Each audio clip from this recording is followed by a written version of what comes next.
Salve, salve, amigos do Neurolab, tudo bem com vocês? Tudo ótimo. Tudo bom. Boa noite. Pessoal, boa noite, bem-vindos de volta ao seminário. Na apresentação de hoje, nós teremos um modelo da doença de Parkinson que foi realizado com aplicação unilateral de 6-hidroxidopamina.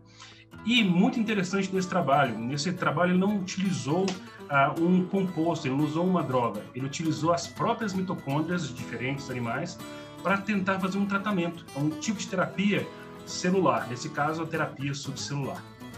É um trabalho bem interessante, bem diferente, né? E quem vai apresentar hoje será a Rebeca. Rebeca, tudo bem? Tudo bem, professor.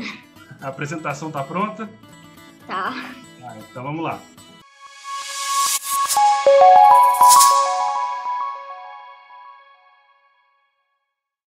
Boa noite. Meu nome é Rebeca Amorim Pires, eu sou aluna de iniciação científica no Laboratório de Neurofarmacologia e Neuroquímica, o Neurolab, e eu vou apresentar o artigo Entrega intranasal de mitocôndrias para tratamento de ratos com o modelo da doença de Parkinson lesionados com 6-hidroxidopamina. Esse artigo ele foi publicado pela revista Scientific Reports há 14 dias atrás, dia 19 de maio. O autor principal, o Zhi Shang, ele é PhD em Ciências da Vida e as suas pesquisas focam em medicina mitocondrial e transdução de sinal relacionada a doenças neurodegenerativas. Passando para a introdução, a doença de Parkinson ela é uma doença degenerativa lentamente progressiva, de acometimento muito frequente, sendo que a maioria dos casos são esporádicos e de causas desconhecidas, e outros são acometidos por herança genética, cerca de 10-18% dos acometimentos. Ela é uma doença mais predominante dentre o sexo masculino e em indivíduos de maior faixa etária. As alterações observadas nos indivíduos acometidos por essa doença incluem a redução do trânsito intestinal, desordens do sono, rigidez muscular e tremor de repouso, dentre vários outros, sendo que, embora tenham sim tratamentos para fazer a amenização dos sintomas, a doença em si ela é inexorável, ela não tem real algo que possa pará-la, sendo necessária ainda uma resolução em termo terapêutico mais aprimorada. Isso ocorre, esses sintomas, porque o cérebro, mais propriamente os neurônios dopaminérgicos da substância negra desses pacientes, eles sofrem uma redução muito significativa, consequentemente reduzindo as transmissões dopaminérgicas produzidas por esse indivíduo. Falando um pouco mais da patologia e a relação da disfunção mitocondrial, a disfunção mitocondrial é uma importante causa para os danos da doença de Parkinson, mas nós temos também outros caminhos que podem gerar essa morte neuronal. Por exemplo, a ativação da micróglia pela agregação de alfa-sinucleína, elas promovem uma neuroinflamação e levam a rotas de morte celular. Nós temos também a redução da capacidade autofágica proteossomal, ou seja, os mecanismos de reparação das ligações dessas alfa-sinucleínas que tendem-se a agregar nessa doença, elas voltariam a ser monoméricas. Só que esse sistema ele sofre uma redução e isso não acontece, esse reparo não acontece. E temos a ação das neurotoxinas, como a 6-hidroxidopamina, sendo que essas vão atuar comprometendo a função das mitocôndrias, que gera uma excitotoxicidade, levando à morte desses neurônios também. Isso acaba causando os sintomas motores e não motores que podem ser observados nos indivíduos acometidos por essa doença. Em relação à administração intranasal das mitocôndrias, a via intranasal de administração de drogas ela oferece uma nova abordagem para tratar distúrbios do cérebro. Ela é interessante por ser menos invasiva e também algumas substâncias terapêuticas, devido à sua conformação, algumas por via intravenosa, via intraperitoneal e oral, elas são impedidas de cruzar a barreira hematoencefálica para gerar o seu real efeito, e isso as tornam inviáveis. Segundo alguns estudos, a injeção in situ ou intravenosa de mitocôndrias nuas, isoladas de células saudáveis, ela foi observada que ela restaurou com sucesso a função mitocondrial, com subsequente melhora da mobilidade de modelos da doença de Parkinson induzido por neurotoxina em ratos. E a eficácia do tratamento do transporte mitocondrial depende de várias variáveis, mas isso pode incluir também a quantidade de mitocôndrias, né, que vão ser viáveis no final das contas, porque algumas, quando elas não são internalizadas pelas células, elas vão perdendo gradualmente a atividade. Outros estudos trouxeram também que o transplante mitocondrial, por meio de abordagens apropriadas, eles poderiam acelerar a captação ativa em vez de passiva, sendo especialmente adequado para as doenças que envolvem neuroinflamação crônica ou perdas de função citoesquelética. A PEP1 também, um membro da família do peptídeo de penetração celular, aumenta a importação das mitocôndrias estranhas por células danificadas, podendo restaurar a função mitocondrial e reduzir esse estresse oxidativo gerado nessa doença. O objetivo do artigo, então, no final das contas, é avaliar a viabilidade e eficácia da administração intranasal de mitocôndrias para o tratamento de doença de Parkinson induzida em animais. Na metodologia, os animais que foram utilizados foram ratos Sprague-Dawley, fêmeas adultas, com um período de 8 semanas, entre 250 e 300 gramas. A indução, para verificar se a indução da doença foi bem sucedida nesses animais, após 3 semanas foi validada um teste de comportamento rotacional, que eu vou explicar mais para frente como funciona, e os ratos com a doença de Parkinson, eles foram atribuídos aleatoriamente a 5 grupos de 6 ratos. O primeiro grupo, ele é um grupo controle, que não recebeu tratamento, denominado de WT. Um segundo grupo, com infusão intranasal de veículo apenas, o nosso chão. E um terceiro grupo, que foi administrado intranasal só a mitocôndria, denominado de mito. Um quarto grupo, denominado de PEMITO, porque ele foi feito a mitocôndria associada à PEP1, que seria para ajudar essa macromolécula a ser integrada na célula, e um último grupo com a PEP1 sozinha.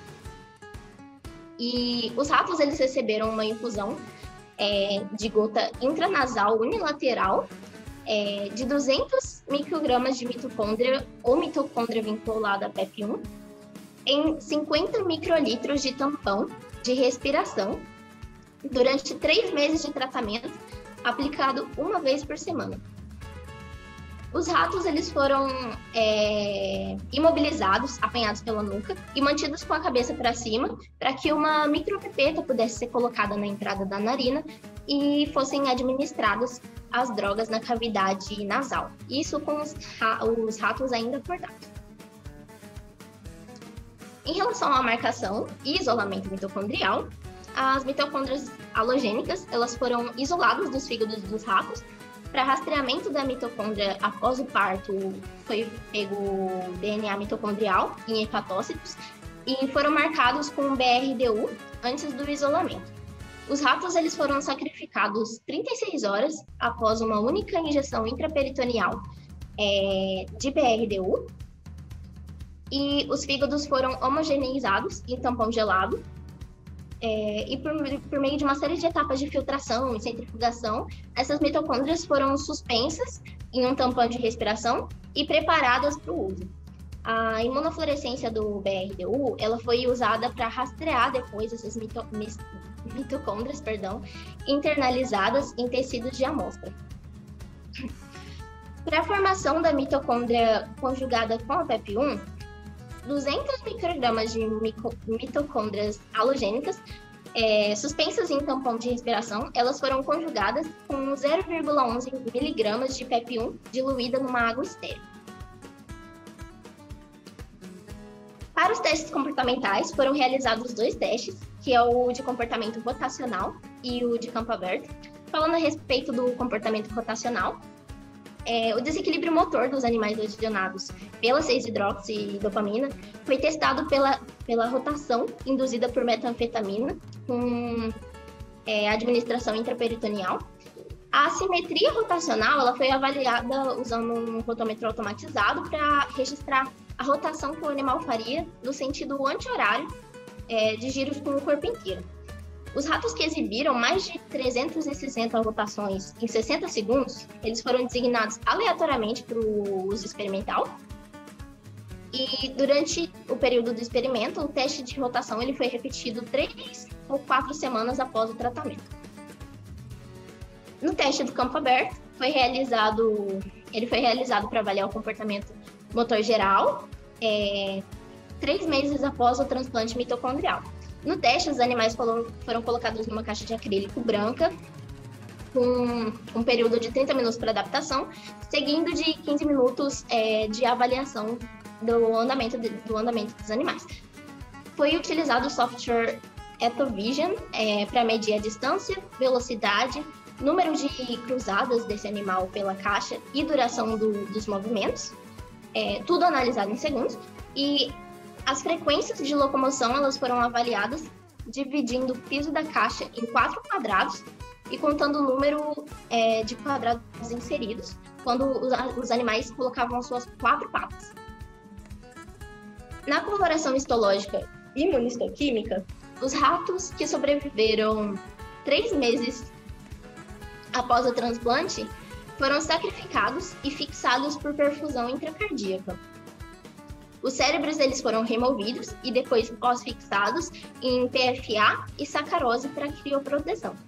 Os cérebros foram então congelados e incluídos em meio ACT para depois serem seccionados e serem coletadas as fatias. A coloração de início feita, ela foi utilizada para ilustrar a sobrevivência desses neurônios e ela foi feita a montagem em lâminas de vidro que foram secas e depois foram imersas em violeta cresil, ácido acético e acetato de sódio por 3 horas, seguido por uma desidratação em séries ascendentes de etanol e xileno.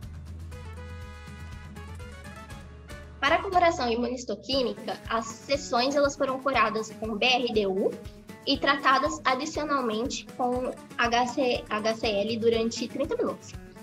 Após a lavagem e bloqueio, as sessões elas foram então incubadas durante a noite com um anticorpo primário, podendo ser antitirosina hidroxilase, que é um marcador de neurônios dopaminérgicos e também noradrenérgicos, ou a 8-OHDG, que ela é usada para examinar a função mitocondrial em neurônios, mostrando dano oxidativo no DNA, o anti-BRDU, que, como eu falei, foi usado para rastrear as mitocôndrias internalizadas nos tecidos da amostra, ou o DCX, que é utilizado para verificar a entrega mitocondrial via neurônio. As amostras elas foram lavadas para remover o excesso do anticorpo primário, incubadas por 30 minutos em um secundário e depois lavadas mais 3 vezes para remover o excesso desse anticorpo secundário. Uma contracoloração de hematoxilina maior foi, então, adicionada por 1 minuto e as lâminas prontas foram visualizadas em microscopia de luz, com as imagens analisadas depois pelo ImageJ. E a detecção fluorescente, para ser realizada, foram usados anticorpos conjugados com fluorófono e os núcleos foram visualizados depois com uma microscopia confocal, utilizando o DAP. Na realização do Western blot, uma alíquota de lisado de células foi fracionada em um gel de poliacrilamida e depois foi transferida para uma membrana. Posteriormente, essa membrana foi incubada num coquetel de anticorpos monoclonais para avaliação de complexos de fosforilação oxidativa. Os complexos estão listados abaixo e seriam os complexos de 1 a 5. Além desses, também foi feito para o GAPDH, para a obtenção de um controle, e após a incubação com um anticorpo secundário, conjugado com peroxidase de carbono, a intensidade da proteína ela foi determinada usando um reagente de quimiluminescência aprimorado. E as bandas foram digitalizadas e quantificadas depois com um software, que é esse GeoPro Analyzer 3.0. No ensaio multiplex de citocinas, o plasma sanguíneo do rato ele foi coletado após 3 meses de tratamento e após a adição de um coquetel inibidor de proteinase diluído, as amostras elas foram congeladas até a realização do teste. Foram analisados os níveis plasmáticos do fator estimulador da colônia de granulócitos, que é o GCSF, ele é anti-inflamatório, a interleucina 1A, alfa, pró-inflamatória, interleucina 4, anti-inflamatória, interleucina 1 beta, pró-inflamatória, interleucina 10, anti-inflamatória, e a interleucina 12, também pró-inflamatória, interferon gama, anti-inflamatória, e a interleucina 17 alfa, também inflamatória. Eles foram selecionados com base na suprarregulação que foi observada resultante do transplante mitocondrial. Quanto às análises estatísticas, todas elas foram realizadas triplicado ou quadruplicado para cada um dos grupos de experimentos. Os 2 tratamentos mais avaliados, que seriam de mitocôndria, de tratamento com a mitocôndria, eles foram realizados por teste de T, e todas as análises estatísticas, elas foram feitas, os gráficos, eles foram feitos com um prisma. Passando para os resultados.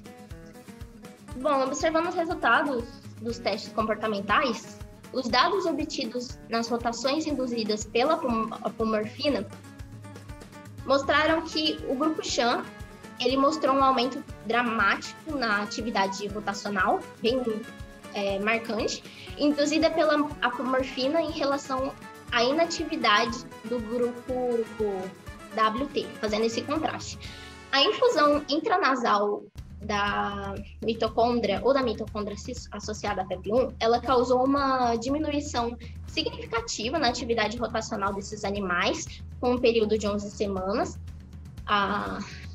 E também os WTs eles não foram incluídos na imagem porque eles não apresentaram uma rotação significativa. Foi muito baixa a rotação dos ratos normais, então ele não foi incluído.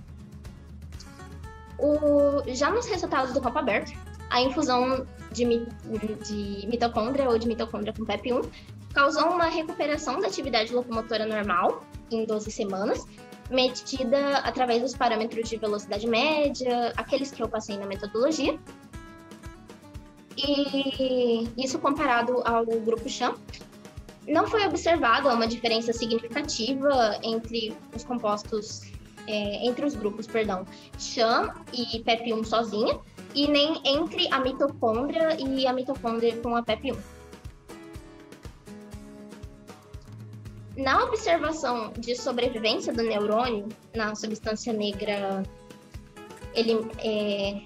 examinada com o Unicil, a assimetria óbvia da perda foi marcante nos neurônios corados, e no grupo Sham houve uma perda significativa dos sinais do lado lesado da substância negra, com uma sobrevida média de apenas aproximadamente 18,5% em relação ao lado intacto. E teve um aumento significativo na sobrevivência dos neurônios da substância negra no lado lesionado, que foi depois tratado com mitocôndria ou a mitocôndria associada a PEP1. Esses níveis eles foram muito semelhantes, então isso indicaria uma eficiência do tratamento mitocondrial para a sobrevivência dos neurônios.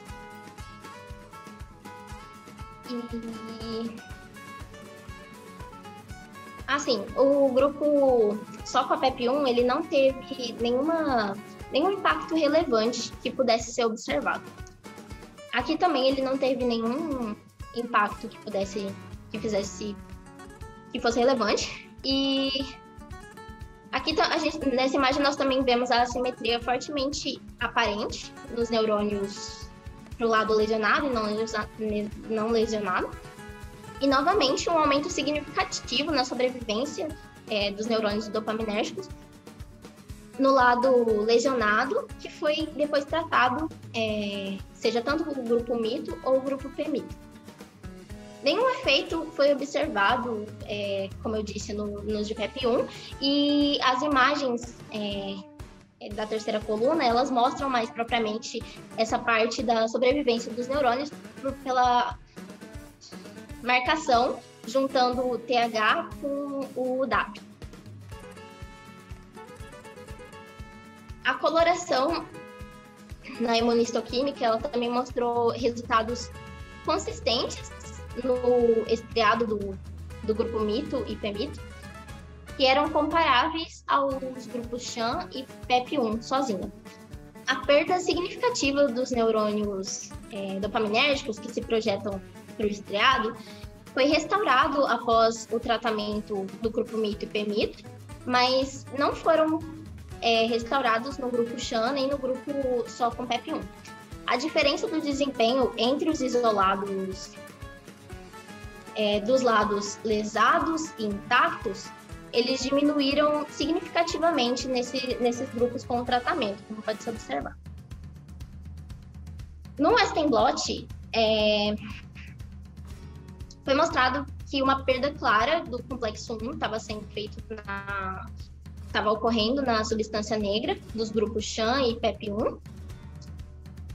Isso em comparação, claro, com os grupos selvagens, os WTs, e o complexo 2, os complexos de 2 a 4, na verdade, eles mostraram aumentos significativos na intensidade da banda e mudanças do peso molecular.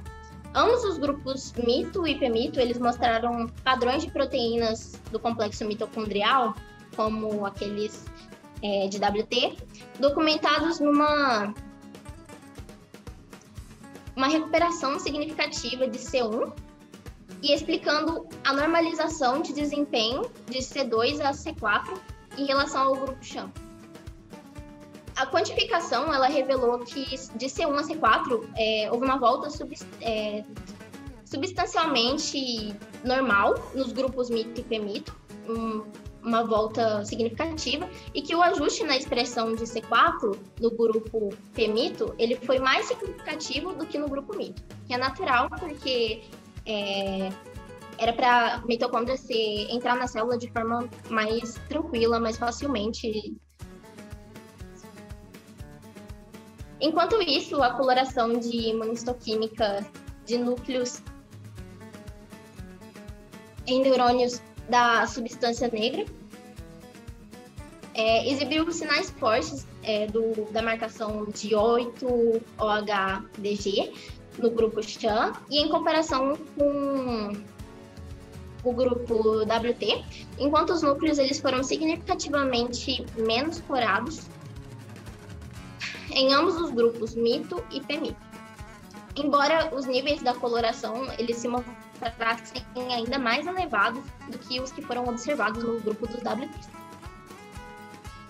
Nos resultados do ensaio multiplex de citocinas, não houve diferença significativa nos níveis plasmáticos das citocinas inflamatórias entre WTs e os SHAM, exceto para a interleucina 1-alfa, que ela apresentou uma diminuição significativa no grupo SHAM.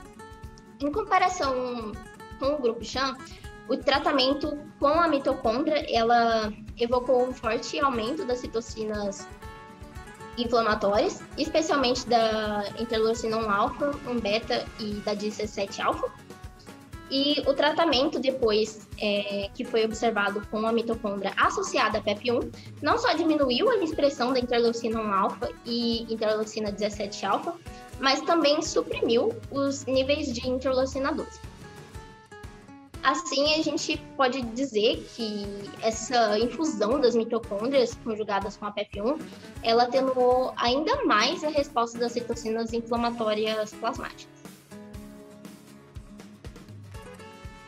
As imagens do BRDU, de seções do cérebro de forma sagital, no lado lesionado, visualizaram a captação das mitocôndrias halogênicas, infundidas intranasalmente e marcadas com BRDU em diferentes partes do cérebro, incluindo o corpo caloso, estriado, bulbo olfatório acessório, o fluxo migratório rostral e camada glomerular do bulbo olfatório principal.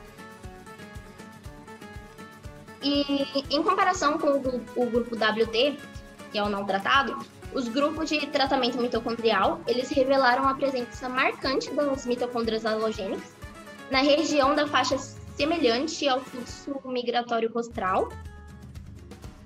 E a expressão dos sinais de BRDU, excluindo o ruído de fundo que fica, era relativamente menos visível na rede do bulbo olfatório da camada glomerular. Dificilmente era discernível as camadas mais profundas das células plexiformes externas, que eram as EPCs, e das células mitrais, em comparação com a da camada glomerular. Para a confirmação da entrega mitocondrial via fluxo migratório rostral, a marcação da imunofluorescência dupla de neuroblastos, ela mostrou as mitocôndrias exógenas em um núcleo, em um neurônio que era DCX positivo na área de interface do bulbo olfatório acessório, do corpo caloso e do estriado. Isso nos grupos mito e T-mito, mas isso não ocorreu nos grupos dos WTs.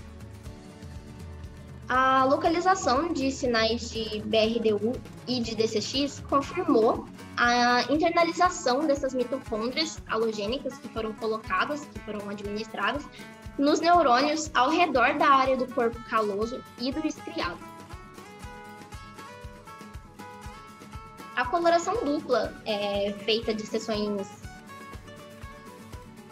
do cérebro com o BRDU e com o TH confirmou a internalização dessas mitocôndrias também halogênicas em terminais nervosos de neurônios nitrais dopaminérgicos do estriado do grupo tratado com mitocôndria e com a mitocôndria associada a PEP1. E, de forma notável, as mitocôndrias de infusão intranasal unilateral, elas não foram observadas apenas no estriado do lado lesado, mas também no lado intacto. Os últimos, eles eram visivelmente mais numerosos no grupo da mitocôndria associada a PEP1 do que no grupo sem associação da PEP1, que seriam o grupo MIP, revelado por sinais mais densos dessa marcação de BRDU. Mas exibiam uma fluorescência semelhante no lado que era o lado lesionado. A coloração de dupla imunofluorescência, que seria o DCX e o BRDU, depois que ela foi feita, gerou uma observação de que a imunorreatividade de BRDU nos grupos MIT e PMIT continham uma expressão das mitocôndrias estranhas em neurônios entre os hemisférios lesionados e não lesionados. E a transmissão mitocondrial em neurônios do lado tratado para o lado que seria o intacto, também foi mais óbvia no grupo PMITO, que é o associado a PEP1, do que no grupo somente com a administração de mitocôndria. O que concorda com a expressão de BRDU no lado contralateral do estriado, o lado intacto. A coexpressão dos sinais DCX e BRDU em imagens mescladas, ela mostrou para a gente a internalização mitocondrial dessas células DCX com uma formação fusiforme, que é típica. Numa conclusão, o estudo ele demonstra preliminarmente que a administração mitocondrial do nariz ao cérebro é uma abordagem viável, mais segura do que a injeção no cérebro. Embora a restauração funcional de mitocôndrias para neurônios dopaminérgicos usando essa abordagem não pareça ser tão eficaz quanto... Não seja tão eficaz quanto pela injeção direta, a sobrevivência neuronal e a melhora no comportamento, elas são semelhantes. E o método, ele também traz a vantagem de permitir as mitocôndrias serem entregues ao cérebro sem modificação, o que é uma grande vantagem, realmente. Foi só isso mesmo, obrigada.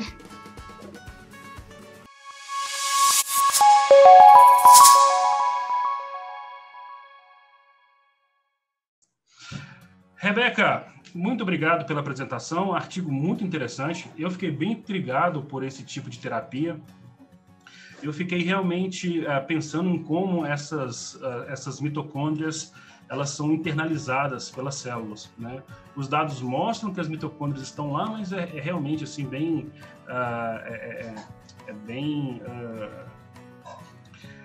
como eu posso dizer, é intrigante, né? Eu particularmente fico um pouco em dúvida, mas achei o trabalho bem interessante. Então, Rebeca, o que você achou do trabalho? Quais foram as suas impressões sobre esse trabalho realizado lá na China? Eu gostei bastante do trabalho, eu achei bem interessante, bem diferente, né, a estratégia, e parece ser mais prático para a realização de um experimento grande, né, com vários animais. Parece que vai facilitar a vida tanto do pesquisador e também é bom para o bichinho, né, que não fica precisando abrir a cabeça dele o tempo todo. Eu achei interessante.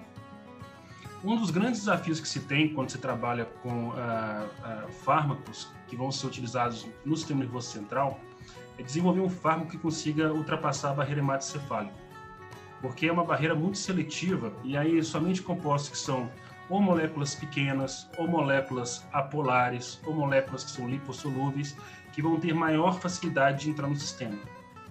Caso contrário, você depende de algum mecanismo de transporte ativo para que essa molécula chegue no sistema, e aí o efeito do fármaco, né, acaba sendo prejudicado, até porque você precisa de uma determinada concentração daquele fármaco no sistema nervoso central para que ele tenha efeito, né? Então, essa dificuldade que nós temos com os fármacos, normalmente a gente tenta compensar isso na química medicinal, né, fazendo modificações na própria molécula. Fora isso, o que se pode fazer? Por exemplo, o tratamento de cânceres cerebrais, né? Normalmente você vai fazer uma craniotomia, abrir um acesso para o cérebro, né? E você vai com uma injetora, né, bem fininha, tentar colocar ali o seu antitumoral, o seu fármaco na região. E de fato você tem que abrir o cérebro, né? Abrir o crânio e acessar o cérebro. Essa via intranasal, ela é bem interessante, porque você consegue um acesso, né, sem realmente abrir um acesso no crânio do animal ou de qualquer outro indivíduo. No entanto, abre esse questionamento do quanto de material que de fato alcança o cérebro e como é que vai ser a sua distribuição, né? A gente viu ali que o bulbo olfatório ficou cheio dessas mitocôndrias marcadas, mas outras regiões do cérebro menos, né? Então isso é algo a se pensar, né? Mas eu achei o trabalho interessante. Ainda quero descobrir como é que a mitocôndria entra dentro da célula, precisa estudar mais. Mas achei bem interessante. Rafaela. Perdão. Pode falar. Perdão. Rebeca, pode falar. Em uma das formas foi associada a PEP1, né? Para poder ser localizada e entrar na célula. Só que a forma, tipo, realmente como ela foi guiada, né?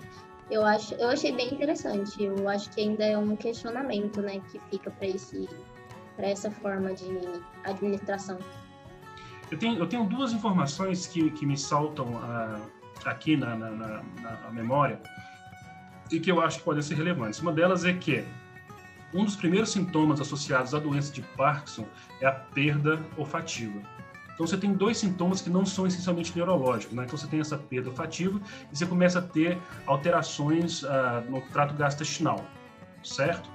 Estão relacionadas aos neurônios, né? Tanto do intestino quanto, né, estão presentes aqui no nariz. No entanto, né, esses sintomas eles não estão relacionados nem à parte motora nem cognitiva, certo? Então, isso é um dos pontos interessantes, né? Porque a gente sabe que esses neurônios, por alguma razão, são um dos primeiros a ser acometidos nesse tipo de patologia. Então, essa é uma informação também que me salta, que fica na minha cabeça enquanto eu estou lendo um artigo como esse. Será que ele vai tocar nesse assunto? Né? Então, isso é uma das coisas que eu acho que é interessante. O outro ponto é o seguinte. Existem modelos da doença de Parkinson em que você faz a infusão da neurotoxina através do nariz. Inclusive, aqui na Universidade Federal de Minas Gerais, alguns pesquisadores trabalham com esse modelo. Então, você faz a aplicação, se eu não me engano, é do MPTP, diretamente na narina do animal, e aí esse animal também apresenta uma degeneração muito extensa, né, na substância negra. E aí, depois de algumas semanas, ele começa a apresentar sintomas motores, né, que são observados na doença de Parkinson. E isso é interessante. Não nesse artigo ele não usou esse modelo, né? Talvez fosse até interessante, né, usar esse modelo intranasal, que você não tem a introdução da cânula, além da injetora no cérebro animal. Aqui foi usado esse modelo. E no caso, né, também aplicar as mitocôndrias, né? Mas muito interessante a proposta dele, uma proposta que eu acho, para falar na moda, né, disruptivo, né? Rafaela, e aí, o que você achou, querida? Eu gostei do artigo. Quando a Rebeca me falou, justamente foi a primeira coisa que eu perguntei para ela: como que essa mitocôndria vai conseguir chegar lá? Como que ela vai entrar? Realmente a gente fica ele né? Mas ele mostrou que ela estava lá, né? E uma coisa que aí eu fiquei um pouco em dúvida, por quê? Quando ele faz o ensaio com o BRDU, né, que ele mostrou através do BRDU, não foi que a mitocôndria estava lá nos locais, né? E ele viu que com a PEP1 teve uma penetração maior de mitocôndria, não foi isso, Rebeca? Só que depois, em alguns resultados, ele fala que não tem diferença. Ele mostra acho que principalmente os comportamentais, não existe diferença entre a utilização da PEP1 e sua mitocôndria, entendeu? Então eu fiquei meio assim, será que é realmente necessária essa PEP1? Não teve, nos comportamentais, acho que principalmente nos resultados do comportamento, não teve diferença. E, aliás, em vários resultados não teve diferença entre a mitocôndria sozinha e a administração de PEP1. Você notou isso, Rebeca? Também? Sim, eu acho que ela não chegou a ser a diferença não chegou a ser tão drástica para impactar diretamente no comportamento do animal, né? Para ficar ilustrado, não, eu não tenho certeza. Mas, teoricamente, era para ela permitir adentrar mais mitocôndrias, né? Então, teria um impacto bem maior. Só que, ao que parece, não era realmente tão necessário a administração, a conjugação das duas. Mas eu acho que talvez tenha sido teve diferença isso, mesmo sem a administração do PEP, que eu fiquei observando, acho que foi mais na parte comportamental, né? Então você vê que não é tão necessário assim, né? Porque teve diferença. Então eu fiquei um pouco em dúvida com esses resultados, entendeu? Não existe diferença, então. Tanto faz administrar mitocôndria sozinha ou administrar mitocôndria com PEP. Foi praticamente o mesmo resultado, não foi, Mauro, nos comportamentos? Sim, aqui, o que está aqui é a mesma coisa, né? É o que eu estou falando. Quando você analisa as barras, se tem uma diferença, ela é discreta e não significativa. Então, assim, O que a gente pode dizer é que não é significativo, porque a estatística diz que não é, certo? Por mais que a barra esteja diferente, o que vale é a estatística, né? Então, a estatística não demonstra essa diferença, né? Logo, essa modificação que foi feita não apresentou nenhum tipo de benefício aparente. No entanto, eu gosto de chamar a atenção sobre a resolução dos experimentos, certo?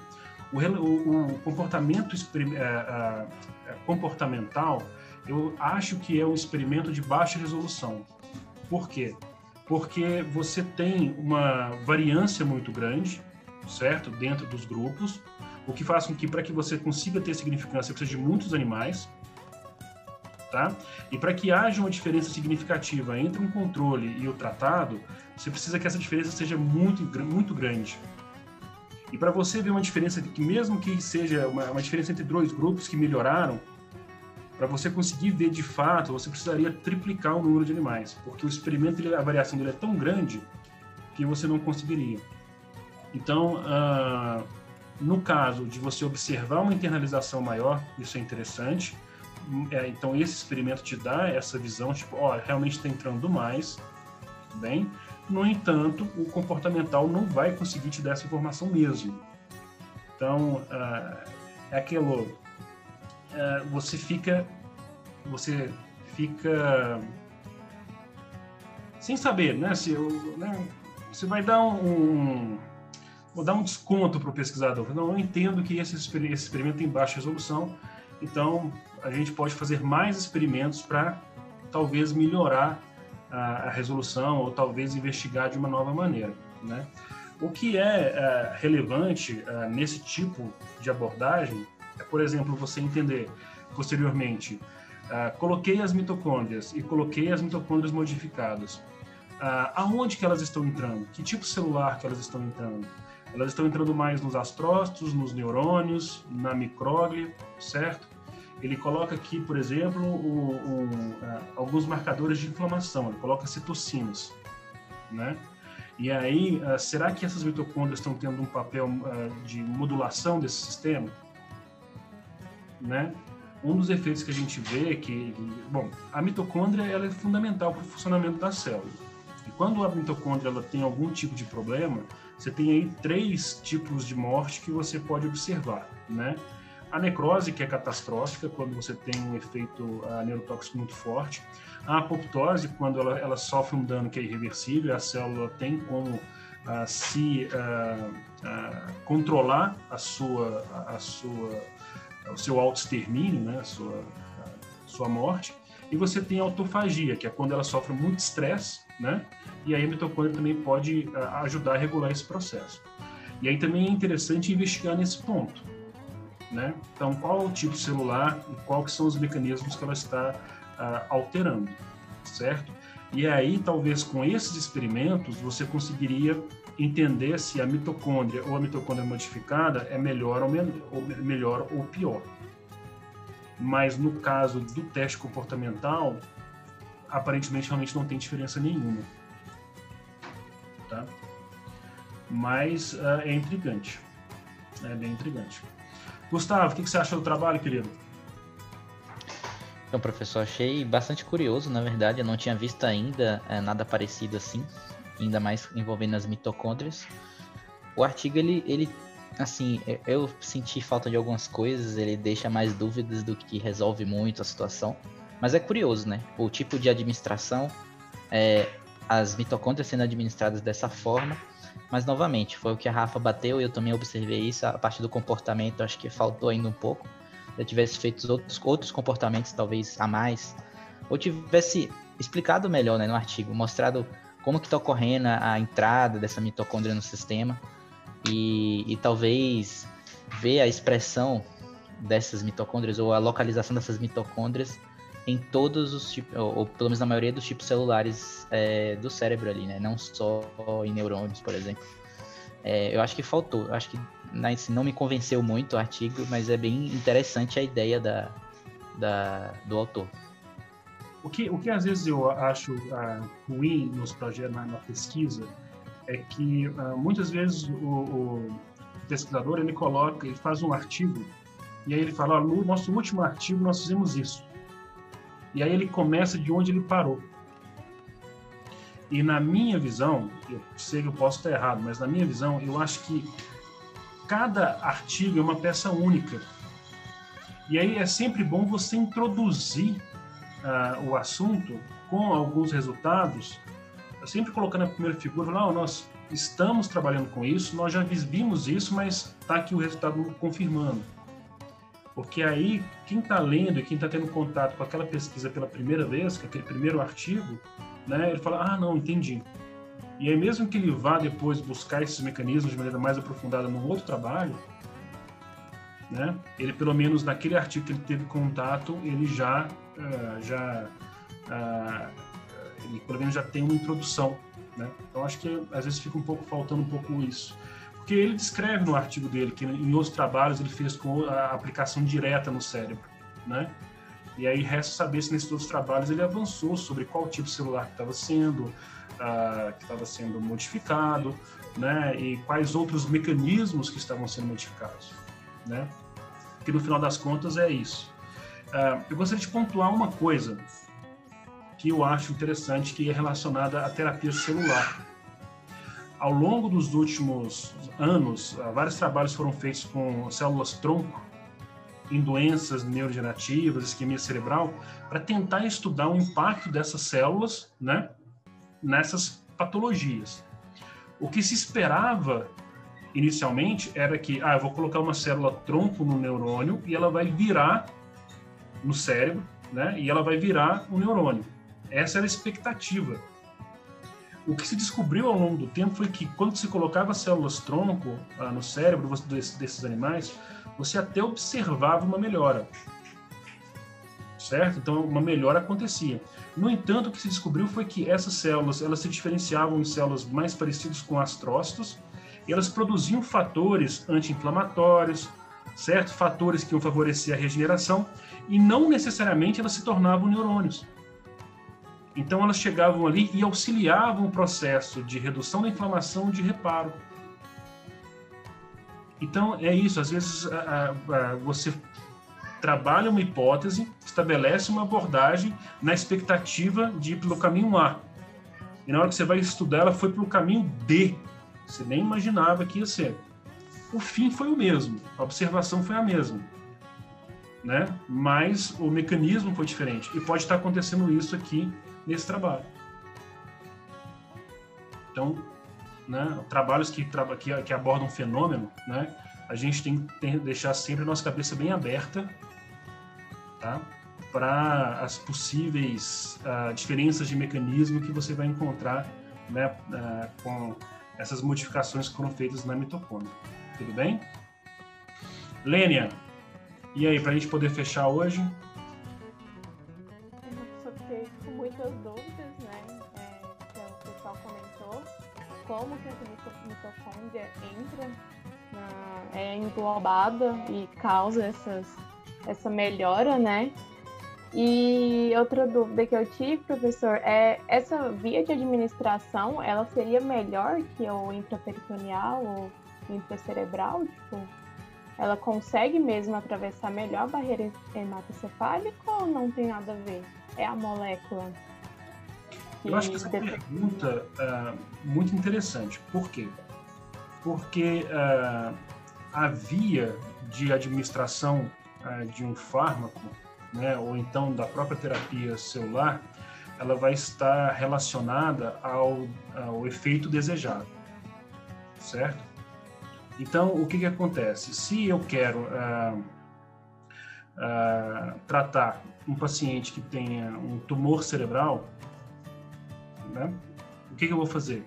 Eu vou pegar um fármaco e eu vou administrar a droga que é antitumoral de maneira que ela consiga chegar de maneira mais rápida, com a concentração adequada naquele local. Tudo bem? Então, o que acontece? Num câncer no sistema nervoso central, talvez você precise fazer uma aplicação intratecal. Talvez você precise fazer uma aplicação in loco, diretamente no tumor. E aí você teria que fazer procedimentos que são muito complexos. Certo? Agora, o que se deseja? O desejável é que todo tipo de terapia seja o menos invasiva possível.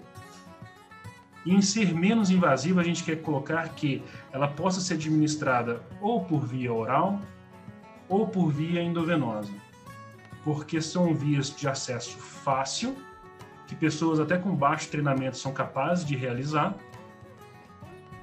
e que, ao ser administradas, elas têm eficácia máxima e efeito mínimo, e efeito colateral mínimo. Tudo bem? O problema é que não é todo tratamento que permite esse tipo de abordagem. Então, no caso do tumor cerebral, nós temos, talvez, que fazer uma aplicação in loco, uma aplicação intratecal, certo? Em alguns casos, por exemplo, você precisa que um determinado agente ele seja distribuído de maneira lenta. Então, você pode fazer uma formulação de liberação lenta e fazer a aplicação daquele fármaco direto no músculo e esperar que ele vá sendo liberado aos poucos no sistema, certo? Então, as vias de aplicação, né, elas vão depender de qual tecido que você tem como alvo, certo? E como que você consegue chegar naquele alvo de maneira menos invasiva e mais eficiente. Por exemplo, se você tiver uma queimadura na pele, muito mais fácil você fazer uma pomada, né, e fazer a aplicação tópica, certo? Então, essas vias de administração elas vão ter esses componentes, né? Buscar ser menos invasivo possível com máxima eficácia. A questão é que doenças neurodegenerativas elas estão afetando o sistema nervoso central, o cérebro, e acessar o cérebro é muito complicado. Não só porque ele está na caixa craniana, mas também porque nós temos essa proteção adicional da barreira hematocefálica. Então, muitas drogas que às vezes funcionam em células, elas não vão funcionar quando você aplica no animal, porque elas não conseguem ultrapassar a barreira hematocefálica. E quando você faz a modificação da molécula para ultrapassar a barreira hematocefálica, muitas vezes ela perde potência. E aí a única forma de se aplicar seria diretamente no sistema. A via intranasal é uma possibilidade. São todas as drogas que se pode fazer isso? Não. Mas algumas hoje já apresentam eficácia. Por exemplo, a ketamina. A ketamina hoje, que está sendo utilizada para o tratamento de depressão, tem sido aplicada por via intranasal. Tem menos efeitos colaterais, age mais rapidamente no cérebro, certo? E apresenta uma boa eficácia. É isso que essa terapia está mostrando, mas precisa de mais resultados, precisa fazer, fez em ratos, precisa fazer em camundongos, talvez também fazer em algum primata, né? Para só depois você poder testar esse tipo de abordagem em seres humanos. E sempre lembrando que, assim, está aplicando a mitocôndria por via intranasal e as áreas que se quer alcançar são o estriado e a substância nigra. E aí tem que se estudar se esse material está alcançando ali de maneira a preservar o sistema no longo prazo. Tá certo? Mas é uma ótima pergunta. Tudo bem? Então, pessoal, acho que a gente pode ficar por aqui. Agradeço a participação de todos e a gente se vê de novo na semana que vem. Tudo bem? Tchau.